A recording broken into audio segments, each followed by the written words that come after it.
The crystal glass slipped from her hand and shattered across the marble floor, and in a room full of laughter, the sound was sharp as a hairline crack racing over ice. The string quartet stopped mid-measure. 400 of the most powerful people in Chicago turned toward the same spot, and what they saw was a woman in a borrowed dress and shoes half a size too big, staring down at her own 10 trembling fingers, trembling not out of fear, but because they had forgotten how to hold on to anything after 2 winters spent outdoors. She had not dropped the glass. The glass had slipped from her hand, and tonight, not one person in that room would care about the difference. High heels struck the marble, unhurried, certain. Camilla Sinclair stepped out of the crowd in silver, stopped 3 paces short of her, and raised one finger and pointed. "I think you should tell everyone who you are," she said, her voice as light as an offer of wine, "before you break something else that doesn't belong to you." Then she tilted her head and dropped her voice lower. "Everyone in this room has a name. You don't." The whole room held its breath, because everyone in that city knew Camilla Sinclair never forgot a person who had embarrassed her, and everyone knew the second thing too. The thing nobody said out loud. The man on the second-floor balcony, his black wool coat left unbuttoned in the dead of a Chicago winter. Rafe Donatelli had never once allowed anyone to trouble his fiancée twice. But the woman lifted her head. She did not shout. She did not cry. She did not apologize. She simply reached into the inside pocket of the faded field coat hanging over the back of a chair. The only thing on her that wasn't borrowed, drew out a slip of paper, worn soft as cloth, looked Camilla Sinclair straight in the eye, and presented a single receipt from a closed shelter. And with that small piece of paper, an empire the Sinclairs had spent 20 years building began to crack at its foundation. If you believe a person's dignity has nothing to do with the address they sleep at, leave a like, share this story, and subscribe to our channel. 2 winters before that ballroom, before the borrowed dress and the shattered glass, Marlo Quinn had learned that the coldest hour in Chicago was not the one people expected. It came in the last stretch of darkness before the sky went gray, when the wind off the lake had spent all night gathering itself under the elevated tracks and came pouring down Lower Wacker like water through a broken pipe. She knew that hour the way a farmer knows weather. She knew a great many things by then, none of which she had ever wanted to know. She knew that flattened produce cartons from the grocery on the corner held heat better than anything else a person could find on the street, because the wax coating on the inside trapped the warm air instead of letting it wick away, and she knew that 2 layers with a gap between them worked better than 4 layers pressed flat. She knew which grate behind the hotel laundry exhaled steam and which one only pretended to. She knew that the transit workers changed shifts while the platforms were still empty, and that the woman who came on during those quiet minutes never once looked too closely at who was sitting on the far bench with a cup of nothing, and that the man who relieved her always did. She knew the names of 6 people who slept within 100 feet of her, and she knew not to ask any of them how they had gotten there. That was the first rule under the bridge, and Gus Pemberton had taught it to her on her 4th night, when she was still crying where people could see her. Gus was past 60, a veteran of a war he never named, and he had a voice like a hinge that needed oil. He slept 2 arches down from her with his back against the concrete, and his boots on, always his boots on, and he kept a canvas duffel that held everything he owned in the world. On the night the temperature dropped hard enough to make the river fog freeze on the railings, Marlo crossed the space between them and crouched in front of him without being asked, because she had seen him tucking his right hand inside his coat all evening, and she had seen the way he had stopped using it. He tried to wave her off. She took his wrist anyway. The skin across his knuckles had split open in 3 places, deep, dry cracks that had opened and opened again over weeks, the way skin does when a person washes his hands in cold water and then walks into wind. She turned the hand toward the orange light of the sodium lamp and looked at it the way a mechanic looks at an engine. And then she was moving before she had decided to move. She had a plastic bottle of clean water, and she used some of it. She had petroleum jelly from a shelter kit, and she used that. She had a roll of tape and clean gauze that she had been carrying for months without knowing why, and her fingers went through the wrapping and the folding and the tension of the wrap in a sequence so smooth that Gus stopped talking halfway through a sentence and just watched. She did not tug. She did not fumble. She checked the color of his fingertips afterward and pressed the nail bed of his thumb and counted silently while it went pink again, and she moved the tape a 1/4 inch because she did not like where it sat. When she was done, the hand was wrapped better than it would have been wrapped in most emergency rooms in the city. Gus flexed it slowly. He looked at the wrapping for a long moment, and then he looked at her.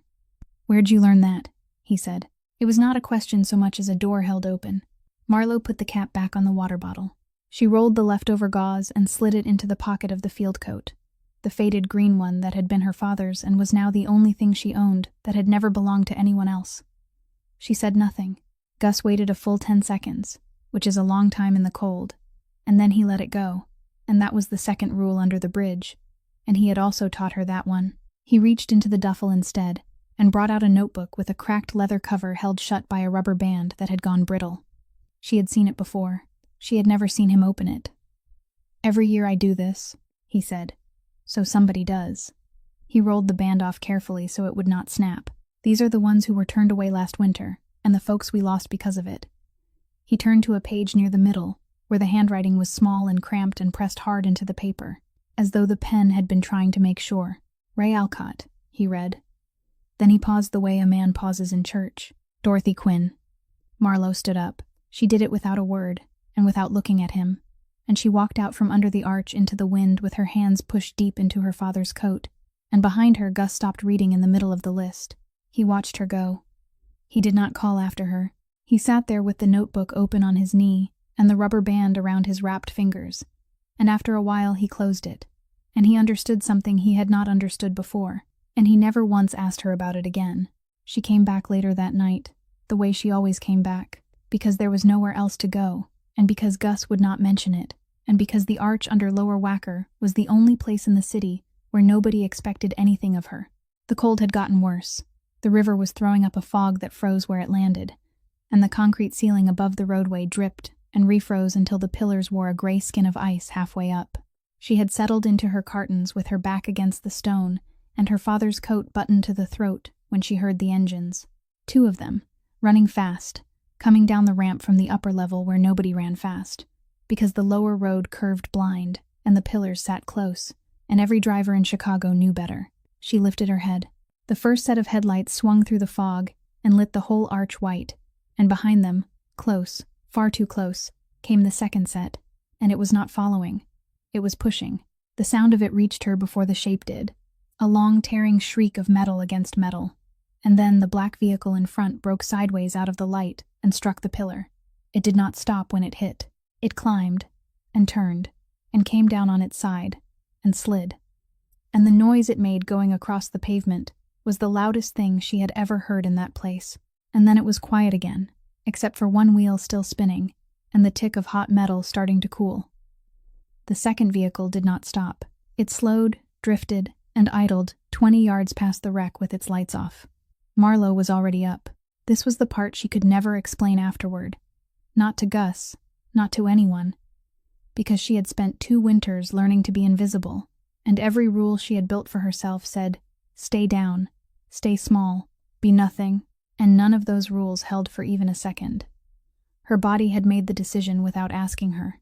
She was running before she knew she had stood, and she was running toward it, and the pavement was slick, and she went down once on her hip, and got up without slowing, and the smell reached her at the same time her hands reached the metal.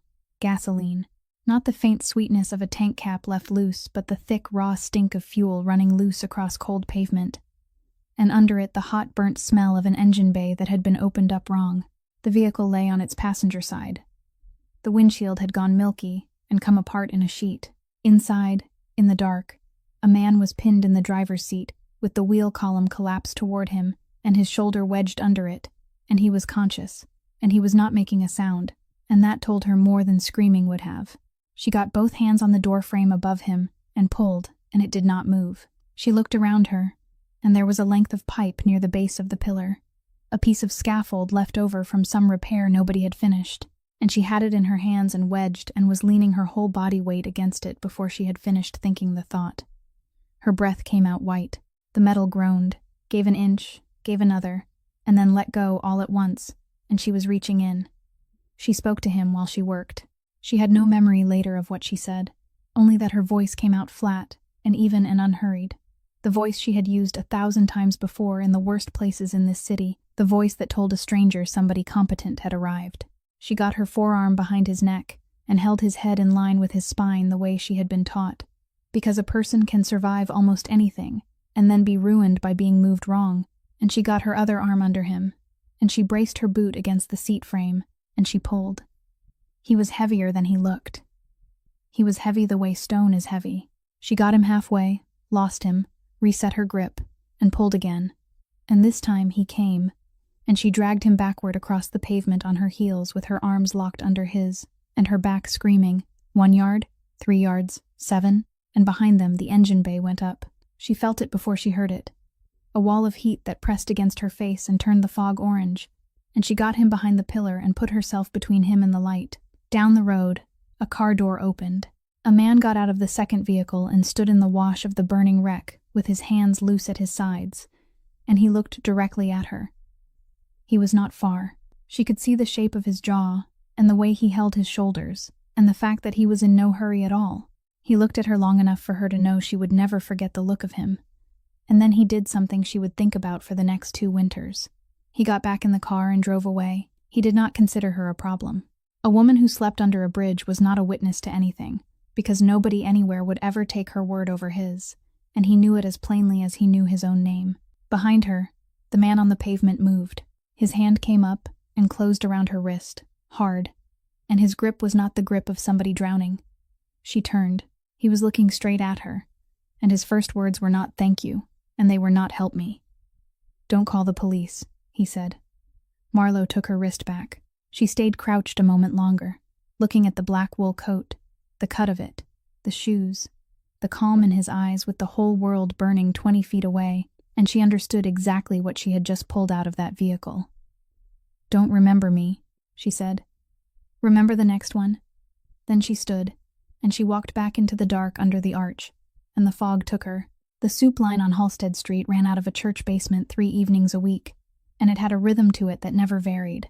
The shuffle of boots on a concrete floor, the clatter of the metal pans, the low hum of 40 people talking about nothing in particular, because talking about something was worse. Marlowe had been standing in that line for the better part of 2 winters, and she could have told you the order of everything that happened in it, so she noticed the moment the rhythm broke. It was the sound that went first. The talking did not stop all at once. The way it does when somebody shouts, it fell away in pieces, one conversation and then the one next to it, moving down the line from the door toward the back like a draft coming through. Then the shuffling stopped. Then the man behind her, who had been complaining cheerfully about his knees for a solid quarter hour, went quiet in the middle of a word and found something to look at on the floor. Marlowe looked at the floor too, because 2 winters had taught her that when everybody else looks down, there is a reason, and only afterward did she raise her eyes just enough to see the woman serving from the big pot. That woman had been ladling soup in that basement since before Marlowe arrived. She had hands like a bricklayer, and she never spilled. She dropped the ladle. It went into the pot and sank, and she stood there looking at the doorway with her mouth slightly open, and behind Marlowe somebody let out a breath through their teeth, and Gus's hand closed around her forearm. "Don't," he said, very low, without moving his lips much. "You know who that is standing in the door?" She did. She had known before she looked. There were 2 men. The one in front was broad and gray and past 50, with a flat face and the patient look of a man who had stood in a great many doorways, and he stayed by the door and did not come in. The other one walked. His coat was black wool, and it was not buttoned, in weather that had frozen the river fog to the railings on Lower Wacker, and he came down the line without hurrying, and every single person he passed found something to study on the floor tiles. Nobody greeted him. Nobody asked what he wanted.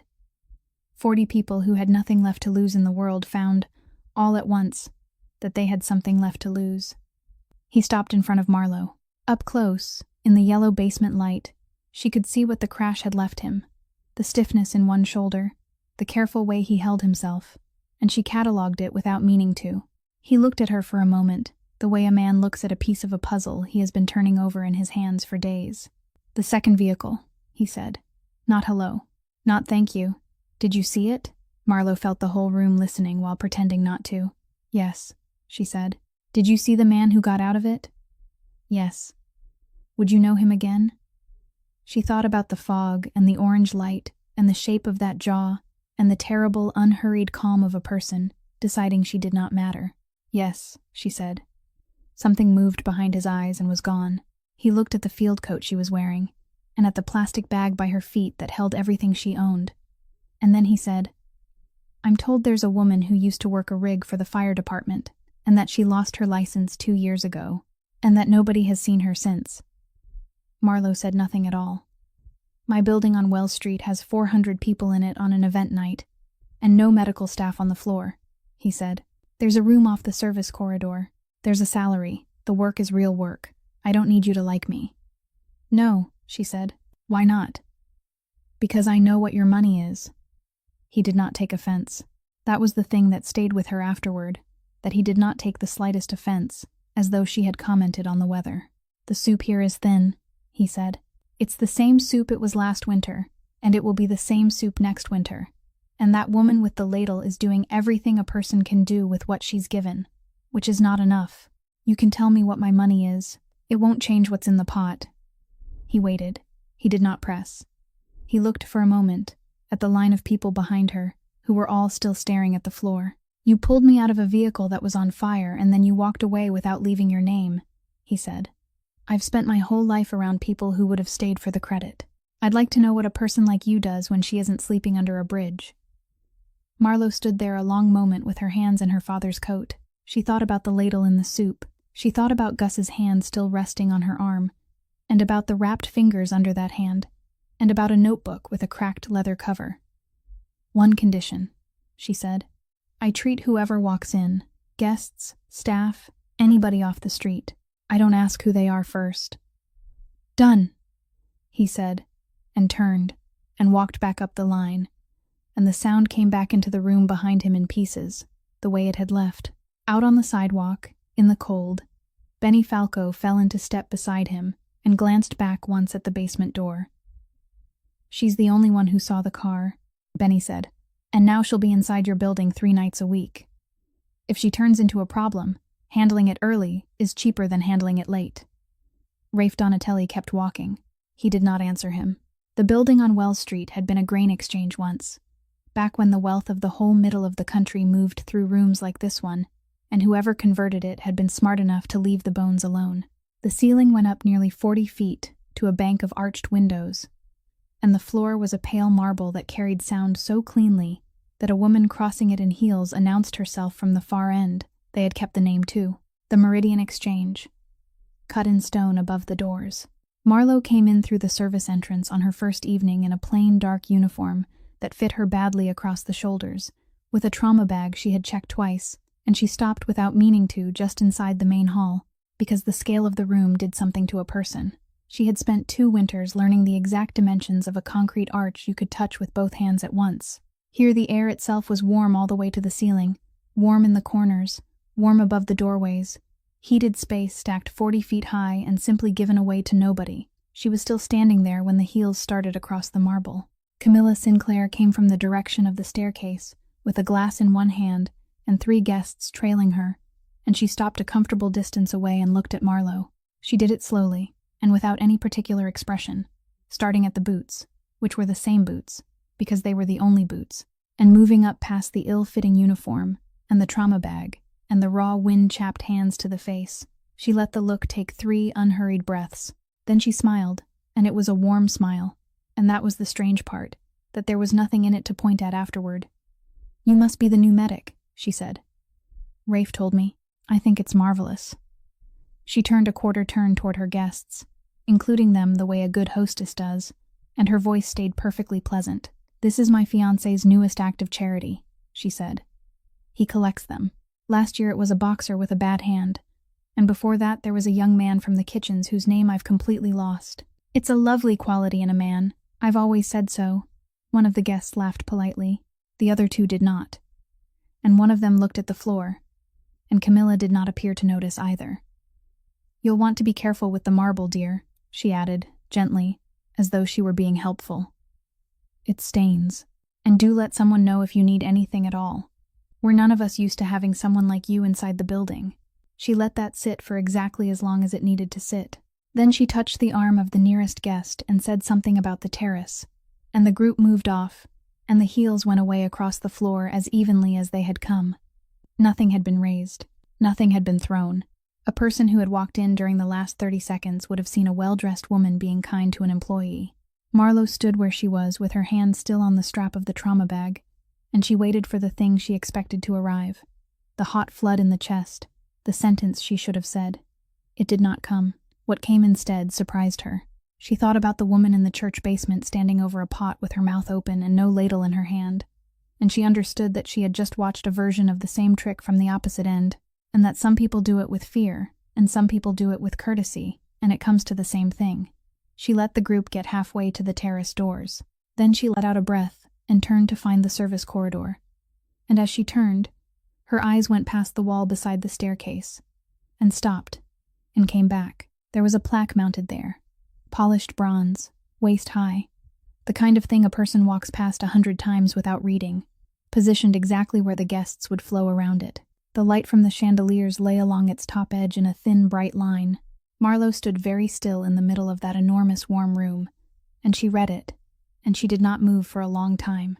She found the office corridor by accident a few evenings later, following the sound of a man coughing badly, and by the time she reached the end of it, the coughing had stopped, and she was standing outside a door that had been left open 2 inches by somebody in a hurry. She should have kept walking.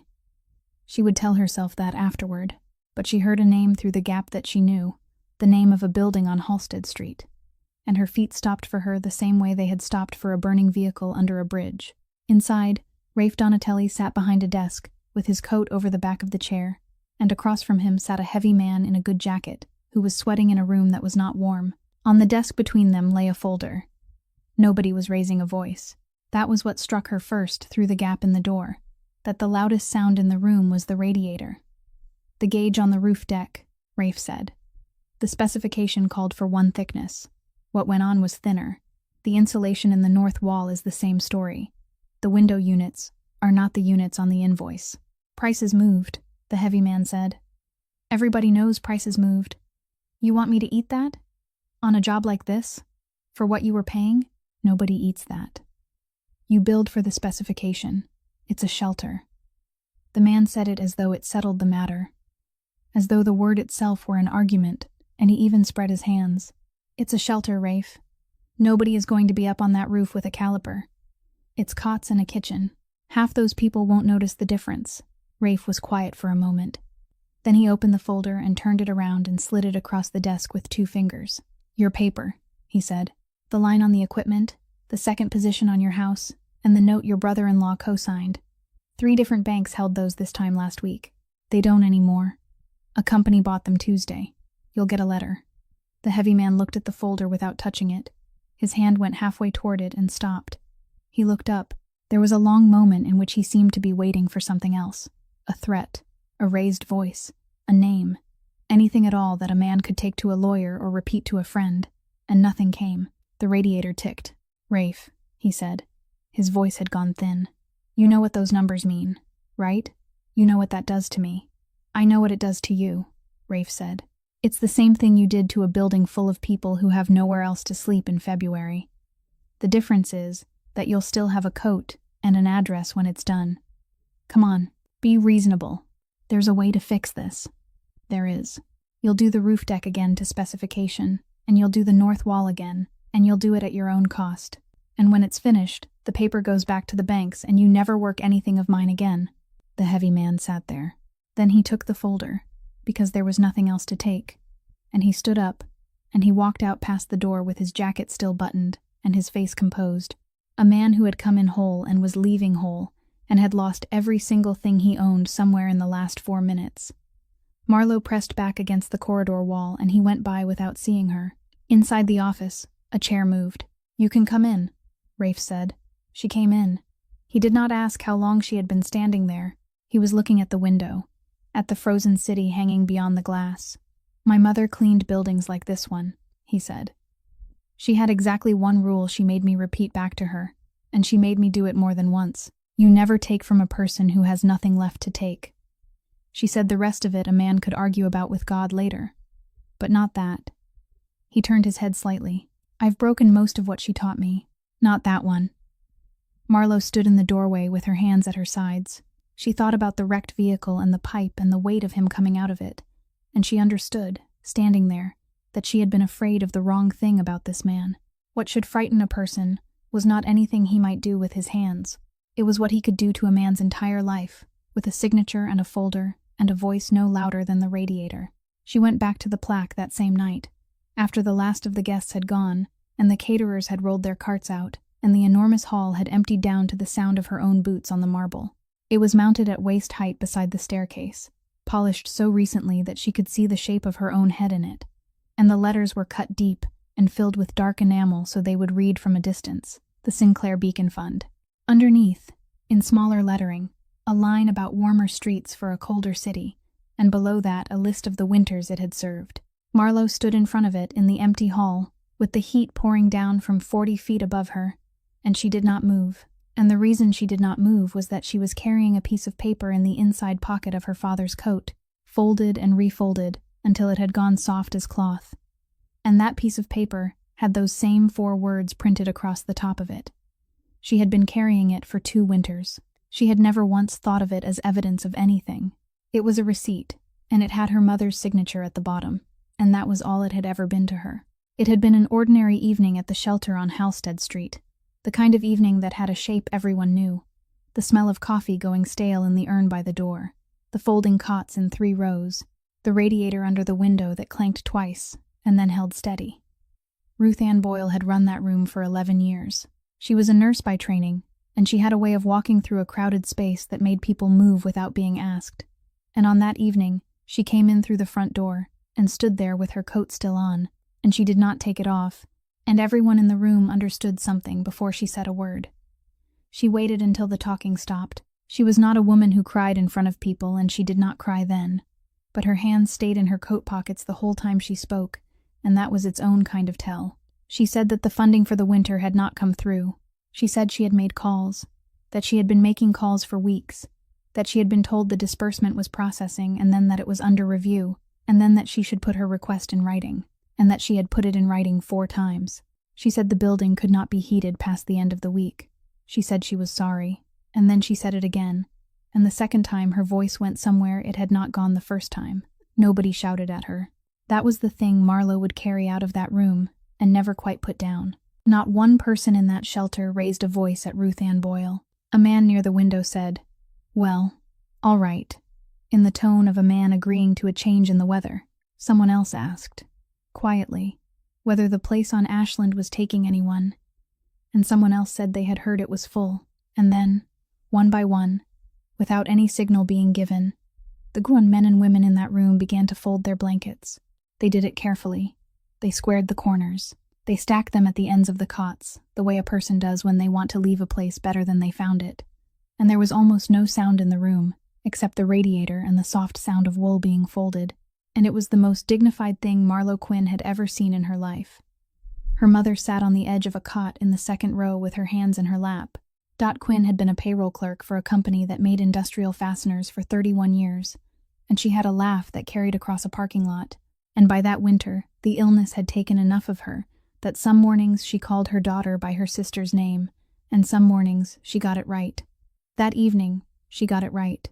She watched the folding for a while with her head slightly tilted, the way she did when she was working hard to hold on to what was in front of her, and then she reached over and put her hand on Marlowe's wrist, and her grip was cool and dry and lighter than it used to be.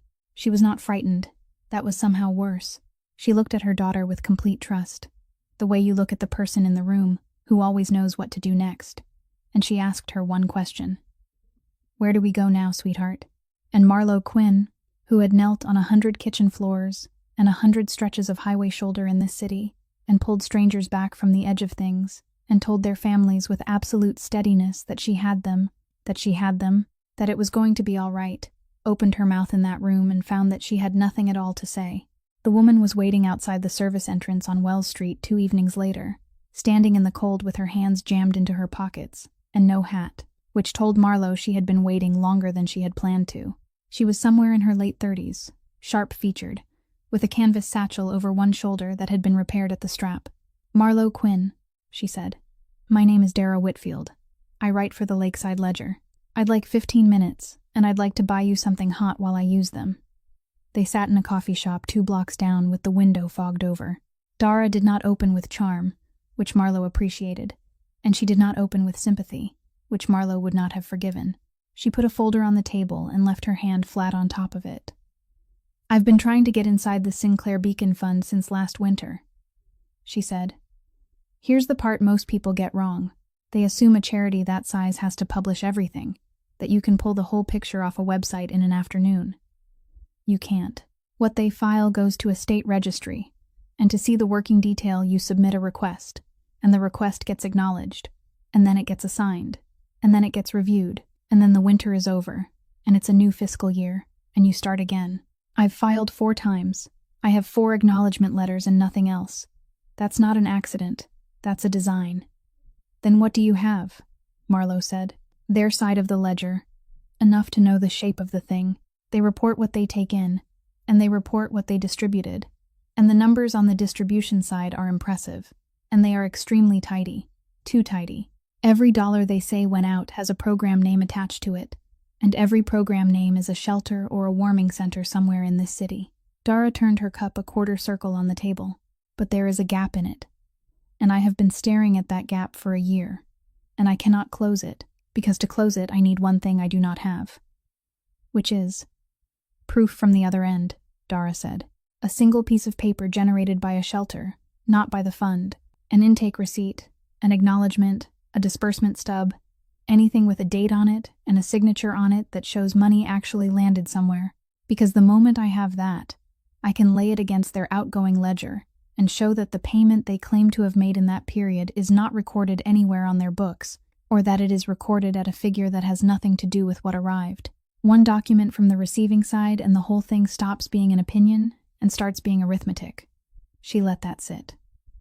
"The trouble is that shelters that go under do not archive their paperwork. Halstead closed and the filing cabinets went into a dumpster. I've been to 4 buildings. I've found nothing. Whatever still exists is in somebody's coat pocket, and that somebody has no reason on earth to talk to a reporter." Marlowe sat very still with her hands around the cup. She could feel it against her ribs through 2 layers. The folded square of paper that had lived in the inside pocket of her father's coat through 2 winters, that she had unfolded 100 times to look at her mother's signature and not once to read the letterhead above it. She did not reach for it. "Why this?" she said instead. "Out of everything in this city. Why spend a year on this?" Dara Whitfield looked at the fogged window for a moment. Something crossed her face and went away, and she picked up her cup. And when she answered, her voice was perfectly level in the way that a voice is only level on purpose. "I have my reasons," she said. "You'll hear them. Not tonight." Casey Mulvaney was 19, and he ran cars for the Meridian Exchange on the nights there were events, which meant he stood in the cold at the mouth of the ramp with his collar up and sprinted the whole length of the garage when a fob came into his hand. He was saving for tuition at the community college on the west side, and he talked about it the way people talk about a place they have not been to yet. And he had a habit of thanking everyone twice. Marlowe had patched a split knuckle for him her second week, and had liked him immediately for the fact that he apologized for taking up her time. On the night of the reception before the engagement party, the guests came down the staircase into the hall in a long, slow current, and Camilla Sinclair came down with them, and she stopped near the coat station where Casey was waiting with a set of keys held out in his palm. She did not take them. She looked past him, out through the glass toward the ramp, and then she looked at the keys, and then she looked at him, and she smiled. "There's a mark on the door," she said. Her voice did not rise at all. 24 people were within easy hearing distance, and it did not need to. Just below the handle, on the driver's side. It wasn't there this morning. "Ma'am, I never touched the door except the handle. I swear to you." "I'm sure that's true as you understand it," she said, kindly. "I'm not accusing you of anything. I want to be very clear about that in front of everyone." She let a small pause open and then closed it again. "It's a hard job, isn't it? Standing out there in this weather, running back and forth all night with other people's property in your hands. I've thought before that it isn't really suited to someone your age. There's no shame in that at all." She tilted her head slightly. "I know quite a few people who hire. I'd be happy to make a call for you. Somewhere quieter. Somewhere the mistakes don't cost anybody so much." The hall had gone quiet in the particular way that a hall goes quiet when everybody in it is pretending to keep talking. Casey stood there with the keys in his open palm and his mouth slightly open and the color coming up his neck. And he tried to say something and nothing came out.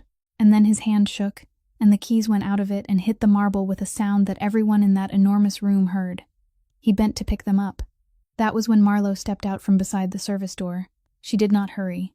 She came across the floor in her uniform with the trauma bag still on her shoulder, and she stopped beside Casey, and she spoke in the same flat, unhurried voice she used at the side of a highway. "The mark below the handle has been there since November," she said. "It's in the vehicle condition photographs on the insurance file. Every car that parks in this garage gets 4 photographs at intake. The log is kept in the booth at the bottom of the ramp, and anyone can pull the file in about 2 minutes." She let that land, and then she went on, and this was the part nobody in the room expected. "And if somebody needs a name tonight anyway, use mine. I'm on the floor every event. I've been in and out of that garage all winter, and I'll take it. Just take it off him." Nobody moved. Camilla Sinclair looked at her, and for the first time since Marlowe had walked into that building, the smile came off her face. It did not slam off. It simply stopped being there. The way a light goes out, and what was underneath it was not anger and was not embarrassment. And Marlowe made a note of that and would think about it later. It was calculation. It was the look of a woman revising a number in her head. "How helpful," Camilla said at last, and her voice was still perfectly pleasant, and something had changed in it that everyone could hear and nobody could point to. "I'll be sure to look at those photographs." She turned and went up the staircase, and the sound of the room came back. Casey stood there holding the keys with both hands now, and he said, "Thank you," and then, being Casey, he said it again.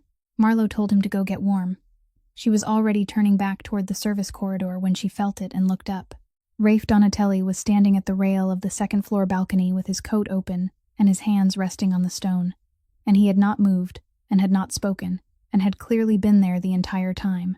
He was not looking at his fiancée going up the stairs. He was looking down at Marlowe. He held that look for a moment longer, and then he pushed off the rail and walked back into the dark of the upper floor, and he still had not said a word. The envelope was waiting in the medical room off the service corridor a week later, propped against the oxygen case where she could not miss it, and she knew what it was before she opened it because there is only one agency in this state that uses that particular shade of blue on its seal. Her certification had been restored. Full reinstatement, no restriction, no probationary period, effective immediately. Her name printed across the middle of it, in a typeface she had seen in her sleep for 2 winters. She sat down on the edge of the cot in that little room and held it in both hands and could not get a full breath. It was not the job.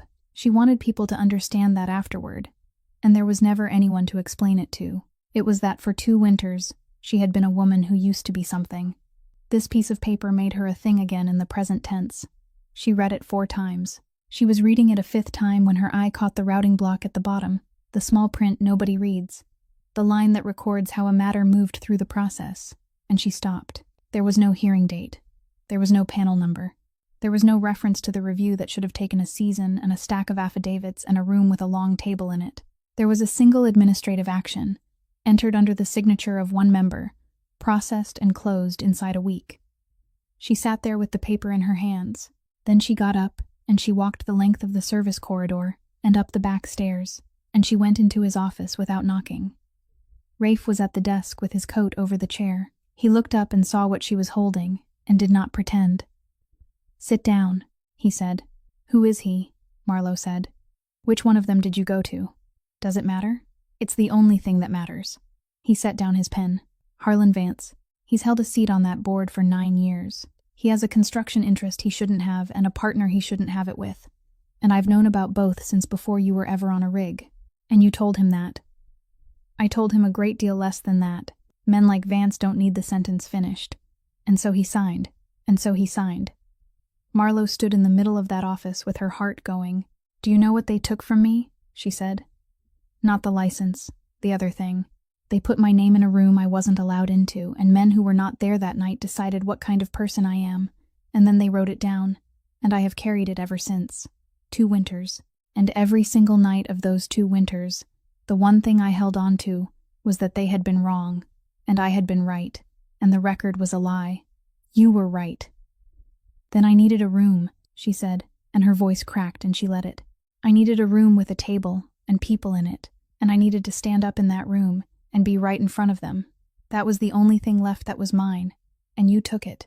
You went around it, and you bought it back for me with the exact same currency they used to take it. And now for the rest of my life I will never know what I would have been able to prove, Rafe did not defend himself. That was somehow the worst part. He sat there and took it, and then he said, quietly, I've watched people wait for that room their whole lives. It doesn't come. That isn't yours to decide for me. No, he said, it isn't. She put the certificate down on the desk in front of him, flat, squared to the edge, the way you set down something that does not belong to you. I'll finish out the season on the floor, she said. I'll treat whoever walks in, same as I said, but I'm not taking this. Marlowe. If I'm ever going to have it again, she said, somebody is going to have to give it to me for the right reason.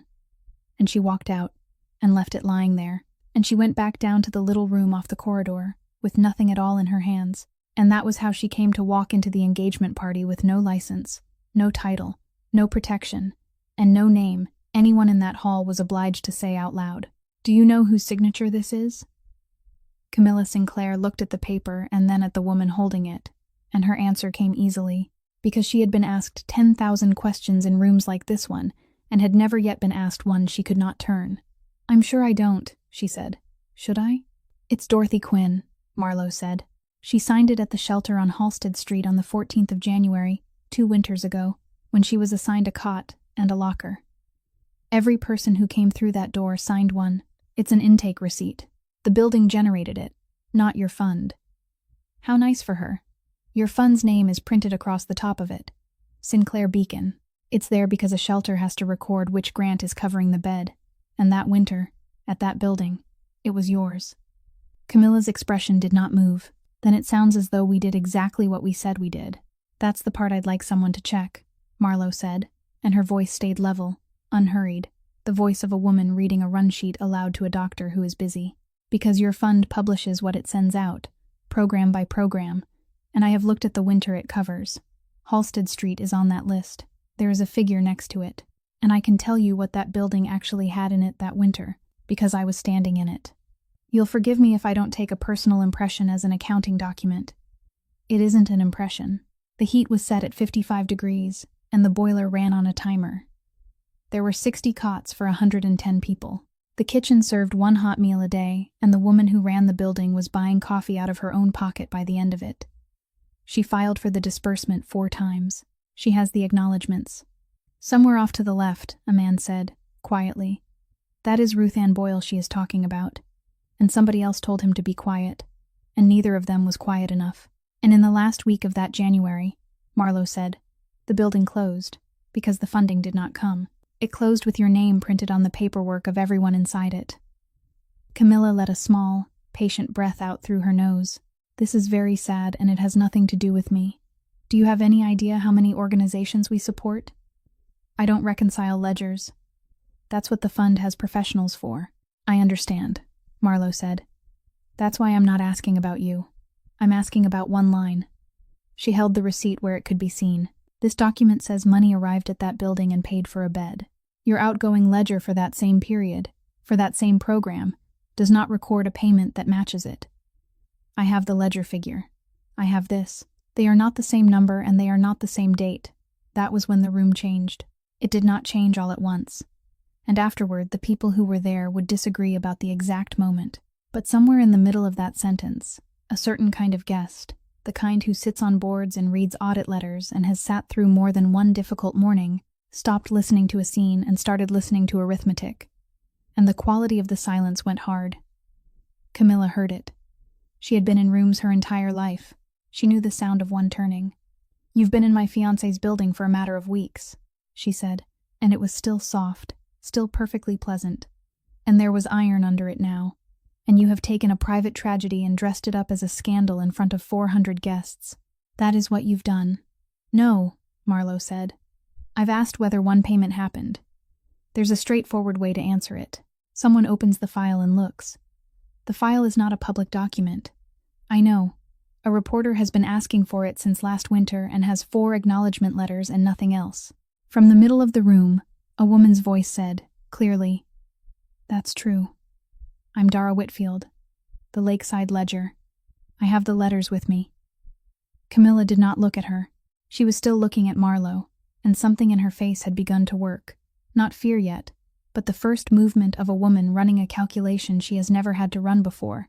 And Marlowe watched it happen and understood, with a kind of cold clarity, that Camilla Sinclair genuinely did not know the answer to the question she had just been asked. Then Camilla smiled again, and it was smaller than the ones before it. "You must be so exhausted," she said gently, "living the way you live. I think we should let someone take you somewhere warm." "I'd rather have the file," Marlowe said, and Warren Sinclair set down his glass at the front of the room and began to make his way toward the microphone. He came through the crowd without hurrying, and people stepped aside for him the way they do for a man in his 60s who has been in every room in this city. And Marlowe watched him come, and it was the trained part of her that noticed it, the part that had never stopped working. His left hand went inside his jacket at the breast and came out with something small held between finger and thumb, and he put it under his tongue and closed his mouth and kept walking, and his color came up slightly in the seconds afterward, and nobody else in that hall was looking at him closely enough to see any of it. It cost her a second and a half of her life. She thought about crossing the floor. She thought about the shape of the evening and the 400 people in it and how it would look. A woman with no license and no name walking up to Warren Sinclair uninvited, and she did nothing, and she let him pass, and she would live inside that second and a half for a long time afterward. He took the microphone off the stand. He did not raise it to his mouth right away. "Please," he said, when the hall had gone quiet. "Nobody clear the room. She has a right to be heard. So do I." He looked out at all of them, and then he looked at Marlowe, and there was nothing hard in his face at all. 2 winters ago, on the 4th of March, there was a wreck on the eastbound side of Interstate 90, past the toll plaza, in the rain, he said. 7 vehicles. A tanker went over on its side across 2 lanes. There were 2 ambulance crews on that scene for the first 11 minutes, and this woman was on one of them. A murmur started, and he put his hand up gently, and it stopped. One of the people in that pileup was a young man in a gray sedan. He was 22. He had finished school in December, and he had a job starting in the spring, and he had called his mother that morning about nothing at all, about a jacket he had left at the house. His voice did not break. It stayed warm the entire time, and that was the thing that made it unbearable. He was my son. His name was Everett. The silence that came down over that hall was not the silence of people waiting for a scandal. It was something else entirely, and Marlowe felt it settle on her like weather. "I do not say that to be cruel to her," Warren Sinclair said. "I want to be understood on this. There was a protocol. She followed it. She made an assessment in the rain about who could be helped first, and she made it in seconds, and she went to the others, and she was not wrong to do it. The board that reviewed her afterward found what it found, and I have never once claimed that I understood their reasoning better than they did." He paused. "But I sat in that review. I sat in it every day. I am the reason it was thorough. I do not apologize for that, and I never will. When a man loses a child, he wants somebody to write down what happened, in order, with names on it. And that is what I asked for, and that is what I got. And when it was finished, her certification was gone. That is a matter of record, and anybody in this room can look it up on Monday." He turned back to the hall. "So when this woman comes into my daughter's engagement, in a borrowed dress, and stands in front of 400 people, and tells you that my family's charity let a building freeze, I would ask you to consider only this. Consider what she has been carrying for 2 years, and consider who she has been carrying it toward, and consider whether what you are watching tonight is an accusation or a wound." He set the microphone down very carefully on the stand. "I bear her no ill will. God knows I don't. But I will not have my son's name used as a credential in a room full of people holding drinks." And the room turned. Marlowe felt it go. It went the way a tide goes out, in every direction at once. Faces sliding away toward other faces. A low, sympathetic sound moving through the crowd. Somebody near the windows saying, "Oh, the poor man." Somebody else saying she should be given a car home. The board members who had gone quiet during the arithmetic were now looking at the floor, and the arithmetic itself. That clean, unanswerable question about 1 line and 1 ledger simply evaporated out of the air, as though it had never been asked. Dara Whitfield stood alone in the middle of it, with a folder full of acknowledgement letters, and no oxygen left in the room to burn. Camilla Sinclair crossed the floor, and came to a stop at Marlowe's shoulder. She did not raise her voice. She put one hand very lightly on the woman's arm, the way you touch someone you pity, and she leaned in close enough that no one else could hear a word of it. "You should go now," she said, "before you hurt yourself any worse than you already have." Marlowe stood there in a borrowed dress, in shoes half a size too big, with a soft folded receipt in her hand and no license, no title, no employer who could vouch for her, and no name anybody in that hall was obliged to say out loud. She had given all of it away herself, on purpose, a week earlier, and she stayed exactly where she was. The doors at the far end came open and the cold came in with them, and a woman in a nurse's cardigan and a wool coat that had been mended at one elbow stepped inside and stood there while the guests nearest the entrance moved back without being asked. Ruth Ann Boyle looked around at all of it once. Then she said, in a voice pitched to carry across a crowded shelter, and therefore more than sufficient here, "My name is Ruth Ann Boyle. I ran the building on Halsted Street for 11 years. I filed 4 written requests for the winter disbursement, and I have the acknowledgments. I would very much like somebody in this room to open the file." Behind her came Gus Pemberton in the field jacket he had worn under a bridge for 2 winters, and he had taken his cap off at the door, and he was holding it in both hands, the way a man of his generation does when he enters a place he has been taught to respect, and there was something about that gesture that made the nearest guests stop pretending to talk, and behind him came 11 more. They came in slowly, in their own clothes, a woman with a plastic bag from a grocery on Ashland, a man with a cane, 2 people who stayed close together the way people do who have learned that it is safer, and they did not make a sound, and they did not spread out, and they stopped in a loose group just inside the doors, and stood there while 400 of the most powerful people in Chicago looked at them. Nobody in that hall knew a single one of their faces. Every one of them had been walked past. The silence that followed was not the sympathetic murmur of 10 minutes earlier. It had a different weight to it entirely, and the guests near the front, the ones who had turned away from Marlowe, now found they could not turn anywhere at all, because there was nothing to turn toward. Gus took the notebook out of the inside of his jacket. He rolled the brittle rubber band off it carefully, the way he always did, and he opened it, and he had to hold it out at arm's length to focus, and an old man doing that in a room of 400 people is not a dramatic thing, and that was exactly why nobody looked away.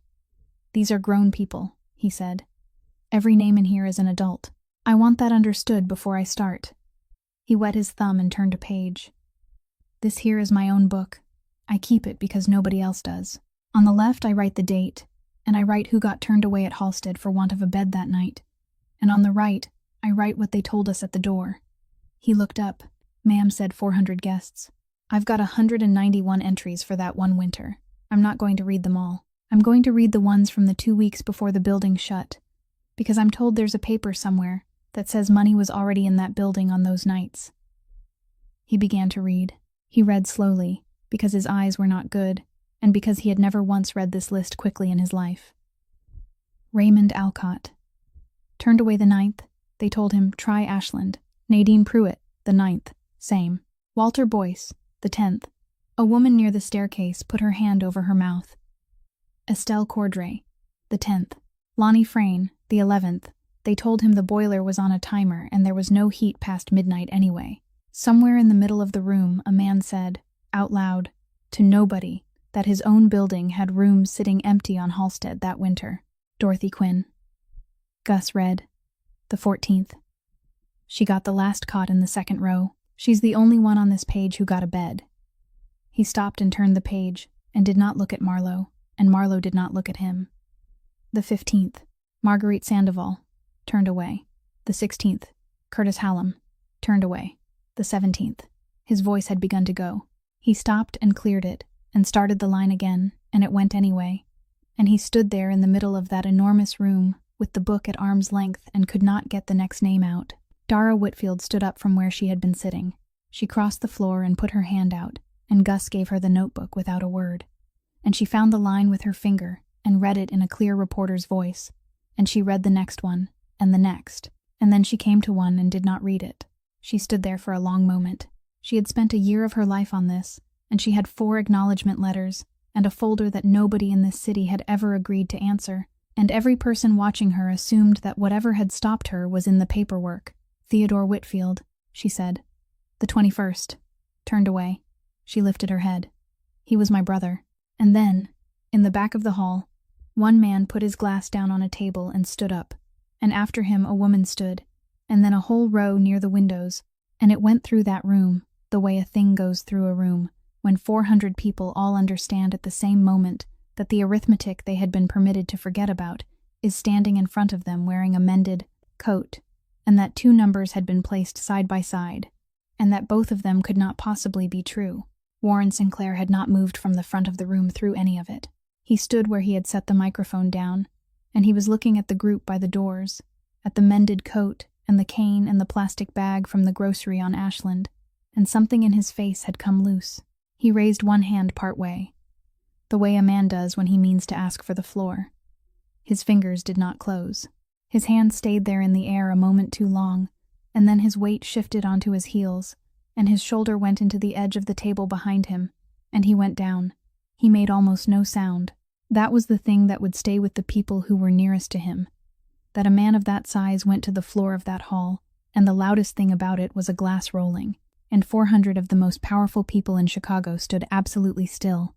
Some of them had spent 40 years making decisions that moved money across oceans, and every one of them turned into furniture. A woman said, "Oh my God." Somebody said, "Give him room," which meant nothing and cost nothing. Two men actually stepped backward, and through the space that opened came a woman in a borrowed dress and shoes half a size too big, and she was already down on her knees on the marble before anybody else in that room had finished deciding what they were looking at. She put 2 fingers along his throat. She put her cheek down close to his mouth and turned her head and watched the front of his shirt, and she stayed there for a moment that felt to everyone watching like a very long time. And it was not, and what she was doing was listening for something that was not there. She said his name once. Nothing came back. She lifted her head and spoke without looking up, and the flat calm of her voice was more frightening to that room than shouting would have been. "Call for an ambulance," she said. "Say cardiac arrest. Say the address out loud. Say it twice. And somebody go stand at the doors on Wells Street and hold them open, and do not leave that spot." She said, "You, the man in the gray, take his ankles and get his legs up onto the chair." She said, "Somebody find out if there is a defibrillator in this building, and if the answer is yes, run." Then she opened his collar and put the heel of one hand on his chest and laid the other over it and locked her arms and put her whole body over him, and she began. What the room heard first was the sound of it. Nobody there had ever heard that sound before, and none of them had known it would be like that, and several people afterward said it was the only part of the night they could not get out of their heads. She was not gentle. She could not be gentle. Everything she had ever been taught said that the only thing worse than doing this to a man was not doing it, and she drove down with her shoulders stacked over her hands and let her own weight do the work, because her arms would give out long before her weight would. She was counting. Nobody could hear it. The count ran in her head the way it had run in her head on kitchen floors and highway shoulders, and once in the aisle of a grocery store on the west side, the same steady internal cadence she had used since she was 23 years old, and under the count, in the part of her mind that never shut off no matter what, one small clean sentence kept surfacing and she kept pushing it back down. She had seen him reach into his jacket. She had seen it and understood it and said nothing, and she was going to carry that, and this was not the moment. And she pushed it down and kept counting. Her hair came loose. Sweat came up along her hairline and ran, and she could not stop to deal with it. The borrowed dress split along one seam at the shoulder, and she did not notice for a long time. Her forearms began to burn, and then to shake, and she changed nothing about what she was doing. Because there is a particular kind of person who will keep going past the point where the body starts filing complaints, and that person is usually the one on the floor.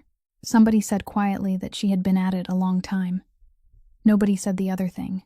Gus Pemberton had come across the room and was down on one knee at Warren Sinclair's head with his cap still in his hand, saying, "Come on now, sir. Come on now," to a man he had never met, and who would not have looked at him twice on the street.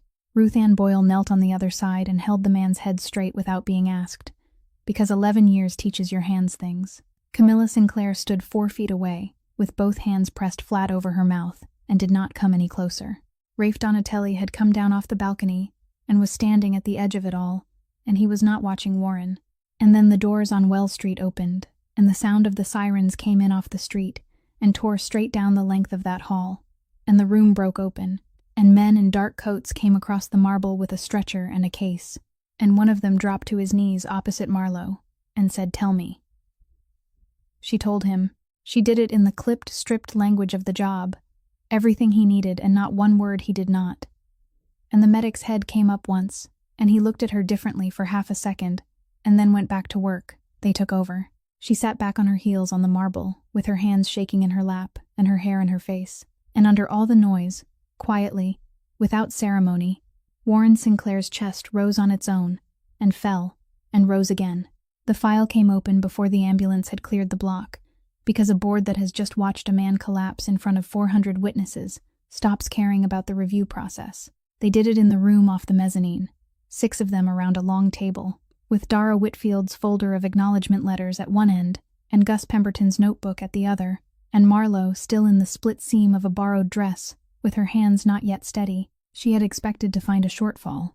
That was what she had carried up those stairs, the picture she had been holding since the plaque by the staircase, a fund that had promised more than it had and had quietly let the promise fail, the ordinary cowardly arithmetic of a charity that overreaches and then goes silent. That is not what was in the file. There was no shortfall. There had never been a shortfall. The money that came into the Sinclair Beacon Fund was recorded with real care, every gift acknowledged, every donor thanked, and the balances that winter had been more than adequate to heat every building on the list twice over. What did not exist was the other half. Money came in and it was written down. Money went out and it never once touched the place it had been promised to. That was the entire mechanism. And once she saw it, she could not unsee it. And it explained everything that had never made sense about that winter, because a shortage is loud. A shortage produces angry letters and board resignations, and a story in the paper. What had happened here was quiet, and the quiet was the point. The buildings had to stay hungry. Every building that went dark and closed its doors was a building that generated no records, filed no reports, and asked no questions past a certain point. And Ruth Ann Boyle's 4 unanswered requests were not incompetence. They were the design working exactly as intended. And underneath all of it, running through the whole structure like a wire through a wall, was money that had nothing to do with charity at all. It was Donatelli money. It had come from somewhere, and it needed a place to be. And the fund had been that place, and the reason the shelters could never be paid was that paying them would have meant real disbursements to real institutions, with real deposit records, and real records leave a shape that anyone can read afterward. So the shelters got nothing. So the ledger stayed clean. So a building on Halsted Street closed in the last week of January, while the fund that had its name printed on the intake forms was holding more than enough to keep every radiator in it running until spring. It had not closed for want of money. That was the sentence Marlowe could not get past. Camilla Sinclair was standing at the end of the table when it came out, and Marlowe had spent weeks preparing herself for the sight of that woman being humiliated, and this was not that. What happened to Camilla's face had nothing in it of shame. It went white, and it went slack, and her hand came out and found the back of a chair, and when she spoke, her voice had lost all of its beautiful control. "That isn't ours," she said. "That is not our money. Where is that from?" Nobody answered her. She looked around the table at people she had known her entire life, and then something arrived behind her eyes, and Marlowe watched it arrive, and it was terror. Not the terror of a woman caught, the terror of a woman who has just understood what she has been for. She had smiled at galas. She had held the ribbon at openings. She had let them put her name on it in bronze and photograph her doing it, and she had never once, in 4 years, been given the file. Then the door opened, and Rafe Donatelli came in, and he crossed to the table and turned the pages toward himself, and stood there reading, and the room got very quiet, and Marlowe watched him from 6 feet away and did not breathe. She had spent that whole night learning what a man looks like when he already knows. She was learning now what one looks like when he does not. He read it twice, his hand flattened on the page. "Braddock told me it ran through the freight company," he said. He was not talking to anyone in the room. "Every quarter. For 4 years. I asked him twice, and both times he told me the freight company." He looked up, and he looked at her, and to the end of her life Marlowe would not be able to say whether what she saw in his face was worse than guilt or not. Because that was the thing. Not one part of it made him innocent. The money was his. The structure existed because his family needed it to exist, and he had signed his name to the arrangement with his eyes open, and he had never asked the one question that mattered, which was, where does it go? He had put his mother's rule in a frame on the wall, and had never checked the room behind it. And in the last week of a January 2 winters ago, on the other end of a wire this man had authorized and never traced, a nurse in a mended coat had stood in a doorway and told a room full of grown men and women that the heat was going off. Marlowe stood up. She looked at the man whose life she had pulled out of a burning vehicle under a bridge, and whose chest she had knelt over in her mind for 2 weeks trying to decide what he was, and she found that she had nothing at all to say to him. She walked past him and out of the room. He caught up with her at the bottom of the service stairs, in the corridor where the noise of the hall did not reach, and he did not touch her, and he did not stand in her way. He said her name once. Marlowe stopped with her hand on the door and stood there with her back to him, and when she turned around, Gus was there too, and Ruth Ann behind him, because they had followed her down, and neither of them had said a word about it. "There's something none of you know," Marlowe said. "I've never told anybody. Not Gus, not Ruth Ann, nobody." She was not crying. Her voice had the terrible flatness of a person reading from a page. "I had a room." Ruth Ann's head came up. "There was a place off Ashland, above a hardware store. 1 room, a hot plate, a bathroom down the hall. A landlord who did not ask for references. He wanted the first month and the last month and a deposit, and I did not have it, and I had been trying to get it since October." She put her hand out flat, the way you do when you are laying something on a table that is not there. "So I picked up nights. Not 1 job, 3. I cleaned offices downtown from midnight, and I stocked a warehouse out west when they had trucks in. And there was a place near the airport that paid cash to run a floor buffer. I slept in the middle of the day when there was somewhere warm to sit. I did that for 11 weeks. Nobody in that corridor moved. The last of it came in on a Thursday. I stood in that hardware store hallway, and I counted it out into that man's hand, all of it. And he gave me 2 keys on a ring, and he told me the radiator knocks, but it works." She stopped. She had to. "I could have gone back that night. I want everybody to hear that part. The shift did not start until the next evening. I could have gone back to that building that same night and told her, and I did not, because I was so tired I could not feel my hands, and because I had this idea about how I wanted to do it. I wanted to have both keys. I wanted to put one of them in her hand, and I wanted to say, 'This one is yours. You keep it. You don't have to give it back to anybody.' I wanted to do it in the morning when she was clearest. She was always clearest in the morning. Gus Pemberton had gone absolutely still with his cap in both hands. So I went and I worked the night," Marlowe said. "And I came back the next morning." She stopped again, and this time the flatness went out of her voice, and something underneath it came up through the crack, and I was late. Ruth Ann Boyle made a small sound and put her hand over her mouth. "The cot was already stripped," Marlowe said. "That's all. That's the whole thing. There is no more to it than that. I stood in the doorway with 2 keys in my coat pocket, and a hardware store receipt, and a room with a knocking radiator that I had earned across 11 weeks of nights, and it was empty, and I had missed it by one morning." Nobody spoke. There was nothing anybody could have said, and every one of them understood it. "I have never been able to make it make sense," she said. "Because if the building had stayed open 1 more week, she would have been warm, and I would have made it. And if I had gone back on the Thursday, I would have made it. And if I had gone to the landlord in October instead of November, I would have made it. And every single one of those things came down to money that existed the entire time." She looked up then, and she looked directly at Rafe Donatelli, and her eyes were dry, and that was somehow the worst part of it. "It was upstairs," she said. "It was sitting upstairs in a file the whole winter, and I was running." She took a breath. "That's why I run at cars, if anybody has ever wondered. That's why I go toward things. It's not courage. I have never once in my life been brave. I am just a person who found out what one morning costs, and I have never been able to walk slowly since." Rafe said her name again, and this time it came out differently, and he started to say something after it. Marlowe shook her head. "Don't," she said. "You didn't know. I believe you. I have looked at a lot of people in the worst minute of their lives, and I know what a man's face does when he is lying, and yours wasn't."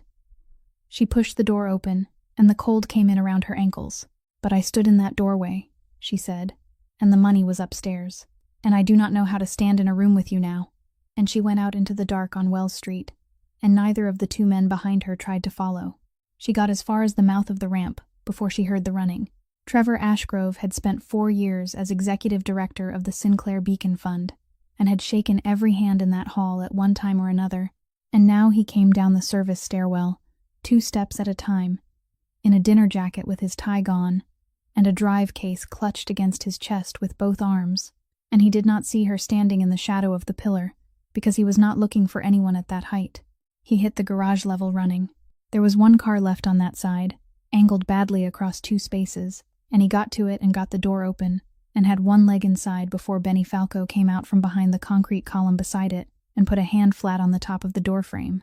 What happened after that took no time at all, and Marlowe, who had seen a great many things go wrong in a great many parking structures, thought afterward that it had the quality of a door closing. Benny did not raise his voice, and he did not swing at him.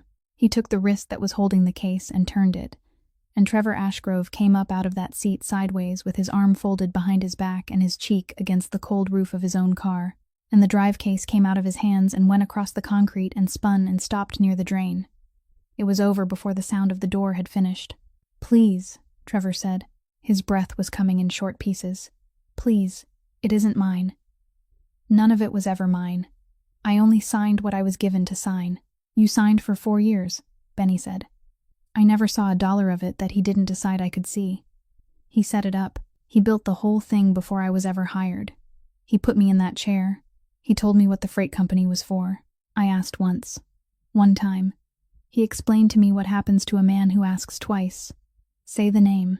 "Silvio," Trevor Ashgrove said, and his voice cracked all the way through. "Braddock. It's Braddock. It was always Braddock." Benny Falco did not move for a moment. Something went across that flat, patient face that Marlowe, watching from the ramp with her hand on the pillar, did not have the context to read yet, and would understand later, and would think about for a long time. And then, from the far end of the garage, near the elevator lobby, a man's voice said, calm and unhurried, "Bernard, let him up." And Marlowe Quinn went cold from the scalp down. She did not know the face. She had never in her life seen the face. She had seen a shape standing in the wash of a burning engine bay in freezing fog, and a jaw, and a pair of shoulders that had not been in any hurry at all, and none of that was a thing you could take to anybody. But she knew the voice. She knew it the way you know a sound you heard once at the worst moment of a bad night, filed away in the part of the mind that never files anything wrong.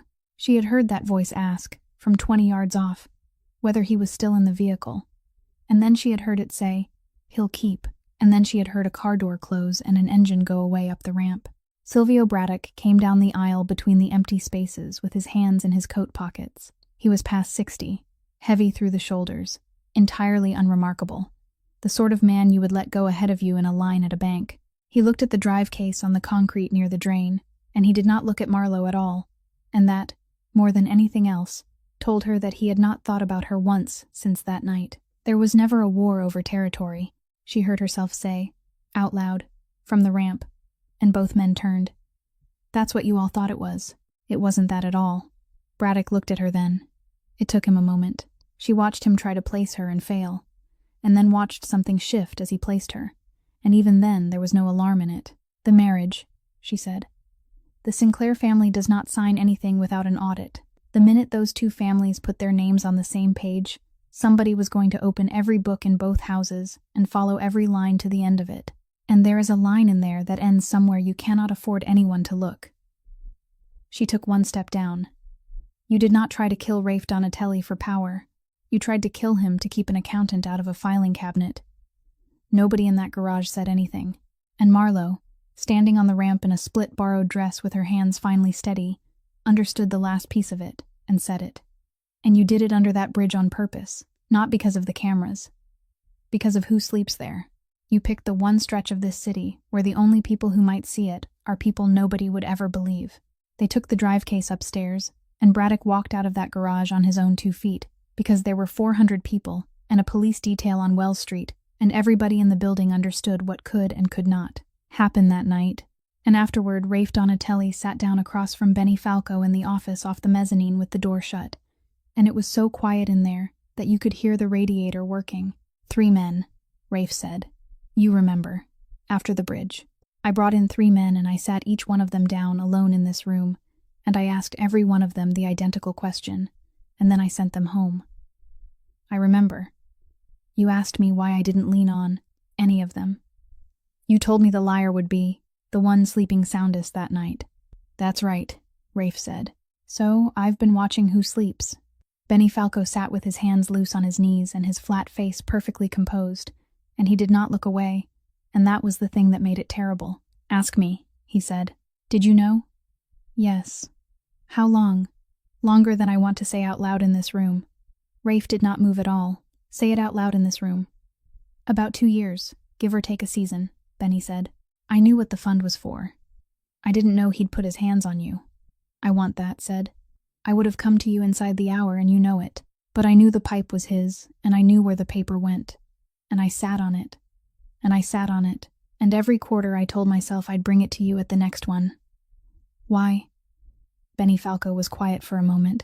Because when your father went inside and there was nothing coming in, and nobody in this city would hire a Falco for anything, Silvio Braddock carried my family for 2 years, and never once put a number on it. He fed my mother.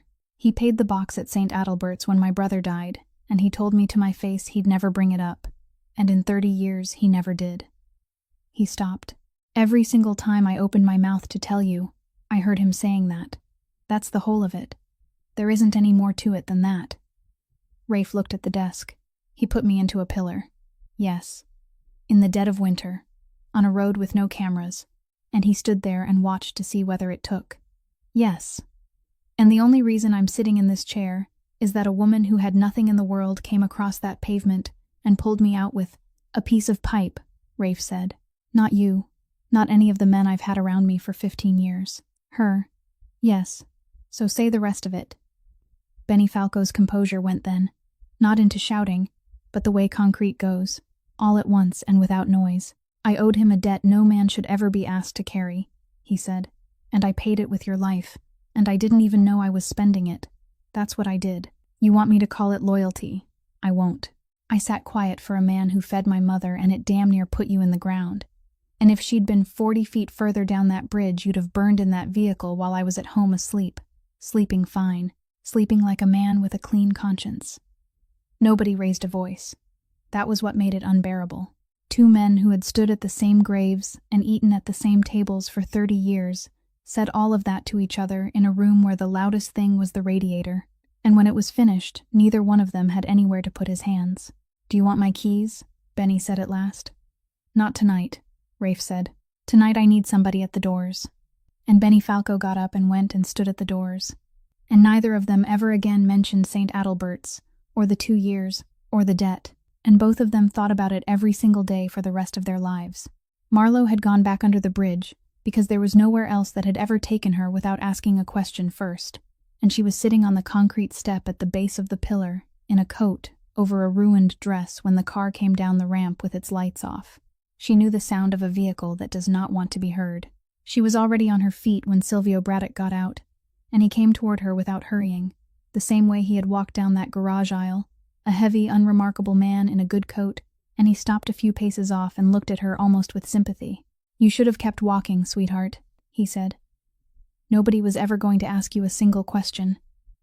And then the second car came down the ramp fast and did not slow for the turn, and Rafe Donatelli was out of it before it had fully stopped. He crossed that distance in a way she would not have believed of a man in a wool coat. Braddock got half a step and no more. Rafe took him off his feet and put him down against the base of the pillar with a forearm across his chest and his weight behind it. And the older man's hands came up and got nowhere, and then it was simply over. The 2 of them on the wet concrete steps in the fog, with the river smell all around them, and Braddock's breath going in and out in a way that filled the whole arch. Benny Falco came up out of the second car. He did not say anything. He came to the edge of the step and held something out, low, in the flat of his hand, the way a man hands over a tool he has been asked for. Rafe took it, and Marlowe Quinn, standing 8 feet away with her arms wrapped around herself, believed with total certainty that she was about to watch a man die. Everyone who had spent that winter around Rafe Donatelli would have believed the same. She had seen a room full of people find the floor with their eyes because he walked in. She had watched him take a man's entire life across a desk, with a folder, and a voice, no louder than a radiator, and had understood, standing in that doorway, that what should frighten a person about him was never his hands. Now, she was looking at his hands. Braddock had stopped struggling. He lay there under the weight of the man he had tried to put into that pillar, and he looked up, and whatever he saw looking back down at him made him close his eyes. Marlowe moved. She did not decide to. It was the same thing that had sent her at a burning vehicle, and she got 2 steps in, before her boot caught the edge of the step, and she went down onto one knee, hard, and the notebook came out of the inside of her coat, where Gus had put it into her hands upstairs and told her to hold on to it for him. It hit the concrete and fell open. The pages had been out in the fog, and the wet had gotten into the paper, and the handwriting had begun to spread at the edges of the letters. Small, cramped names pressed hard into the paper by a pen that had been trying to make sure, running now, blurring, going soft the way a thing does when nobody is left to keep it dry. Rafe looked at it.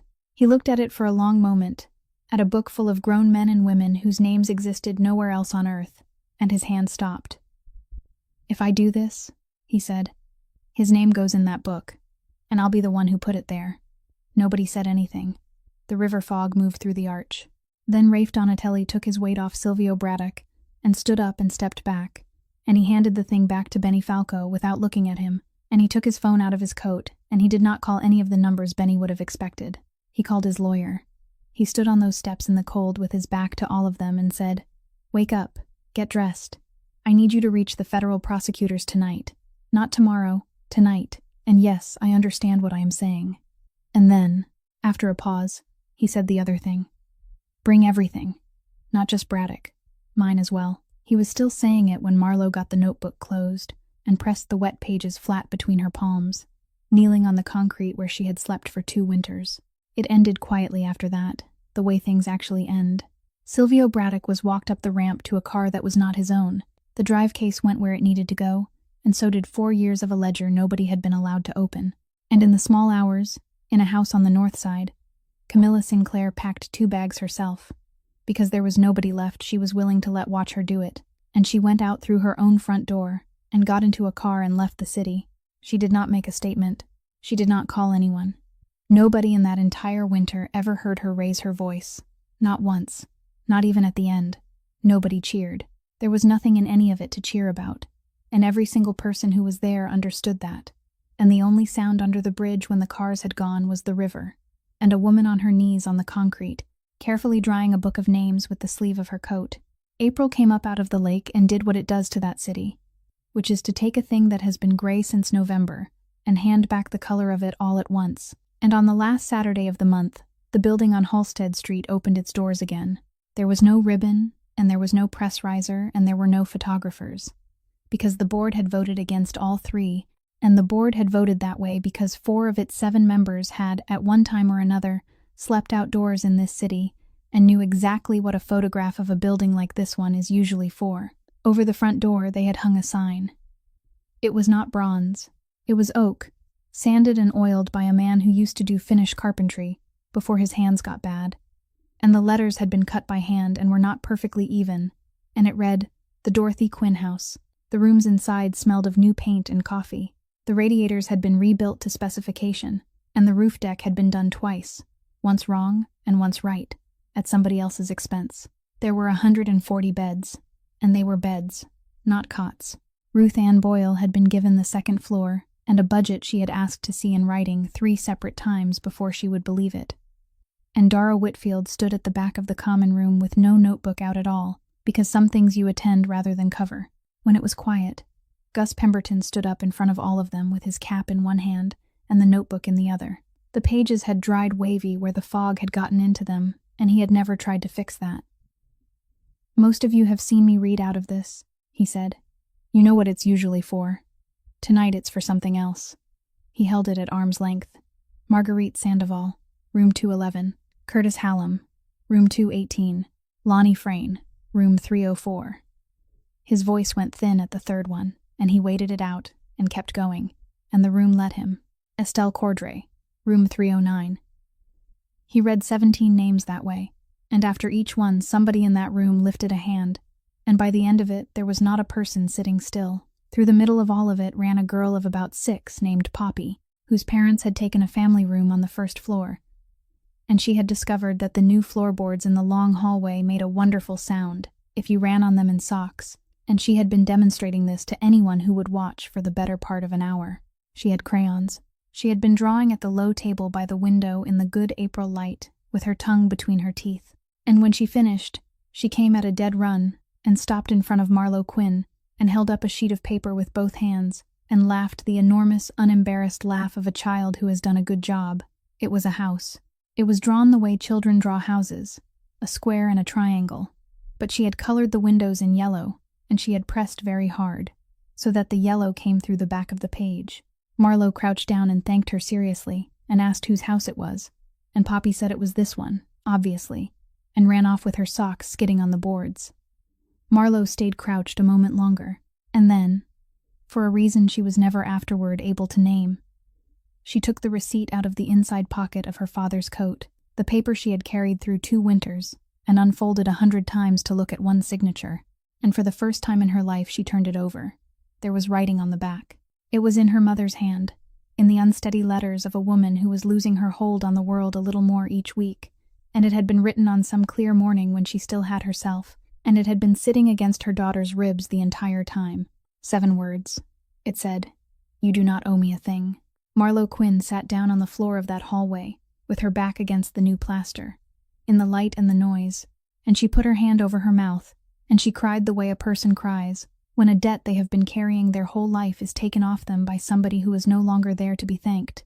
At the back of the common room, Rafe Donatelli stood against the wall. He had come in after it started, and he had not spoken to anyone, and there was no chair reserved for him, and he had not asked for one. When he finally sat down on the end of a bench, his trouser cuff rode up an inch above his sock, and the black plastic band around his ankle showed for a moment, before he shifted his foot and covered it again. His lawyers had spent the winter in rooms without windows. There would be years of that ahead of him. He watched the girl in her socks go past him at a dead run, and he watched Gus read the names. And he did not stand up, and he did not make a speech, because he had understood something under that bridge in the fog, and had not stopped understanding it since. He left before the light went, because the terms of his release said he had to be somewhere else by dark. And only 2 people in that whole building saw him go. Here is what the winter left behind. A person's worth was never in the address on their mail or in the coat they were wearing when they walked into the room. It was in what they ran toward, when it would have been easier to run the other way, and in whether they could still see a human being in front of them when the world had agreed to stop looking. And the greatest power any of us is ever handed is not the power to end something. It is the moment when you could, and every reason in the world says you should, and you take your hand back anyway. If this story moved you, please subscribe to our channel, leave a like, and share it with someone who needs to hear it today, so we can keep bringing you stories like this one. We would truly love to know how this one landed for you. So tell us in the comments what you felt while you listened, from the bottom of your heart, because we read them, and they mean a great deal to us. Wishing everyone watching good health, peace, and a little more joy in every ordinary day. Goodbye for now, and we will see you in the next video.